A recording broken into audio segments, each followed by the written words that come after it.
ना पहिला. So welcome to day 3 of Gokarna.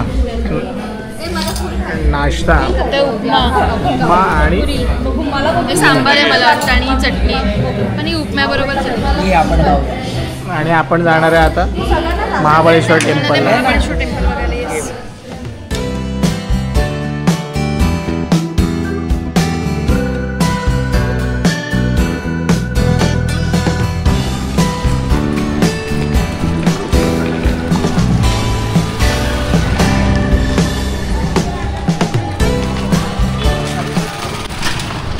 आधी लोक कोटी तीर्थला जातात.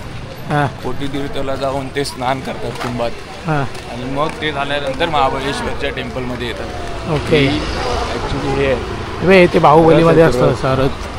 आणि आज गोकर्णामध्ये हे निघणार आहे आरस.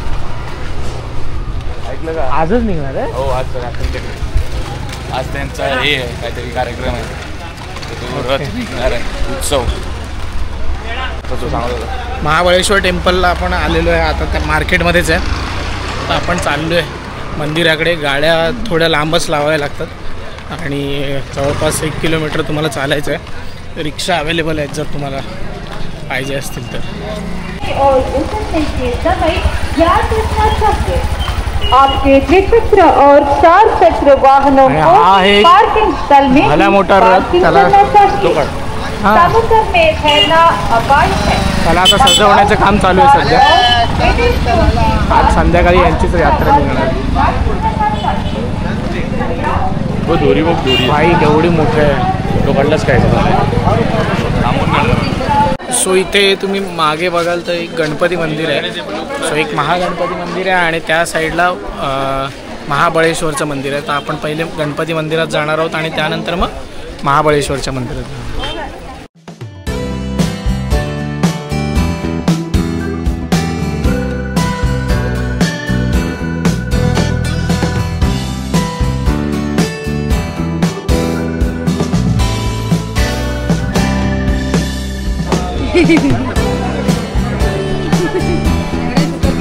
महागणपतीचं दर्शन झालेलं आहे. तिथे आतमध्ये जाताना जे मेल्स आहेत त्यांना शर्ट काढून द्यायला लागतं आणि जर लेडीज आल्या तर त्यांनी साडी किंवा ड्रेसेस पाहिजे. म्हणजे प्रॉपर अटायरमध्येच तुम्हाला तिथे जाऊ शकतो. तुम्ही असे शॉर्ट्स वगैरेमध्ये जाऊ नाही शकत. गणपतीची मूर्ती अशी उभी आहे मस्त एकदम. जशी ती साऊथ इंडियनवाली असते तशाच टाईपमध्ये ब्लॅक कलरच्या याच्यामध्ये दगडामध्ये. सो मस्त होतं. आता आपण चाललो आहे महाबळेश्वर टेम्पल.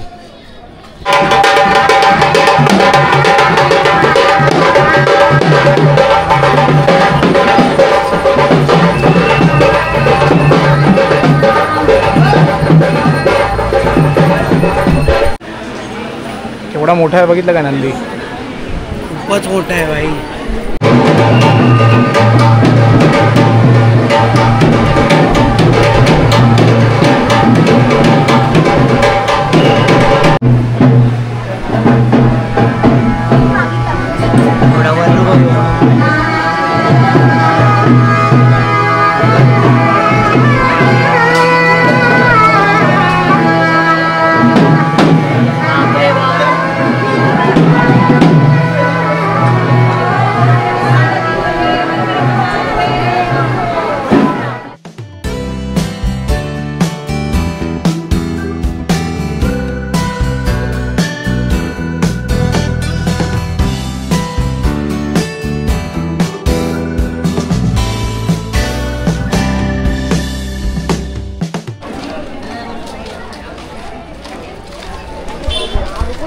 सो महाबळेश्वर मंदिरमधलं आपलं दर्शन झालेलं आहे. आत्मलिंग आहे तिथे त्याच्यामुळे खूप पॉवरफुल जागा आहे. पूर्ण पॉझिटिव्ह वाईब्स खूप भारी वाटलं. आतमध्ये सेम की आपल्याला शर्ट वगैरे काढून जावं लागतं पण खूप भारी जागा आहे. मस्त आणि इथलं तुम्हाला बघायला मिळेल.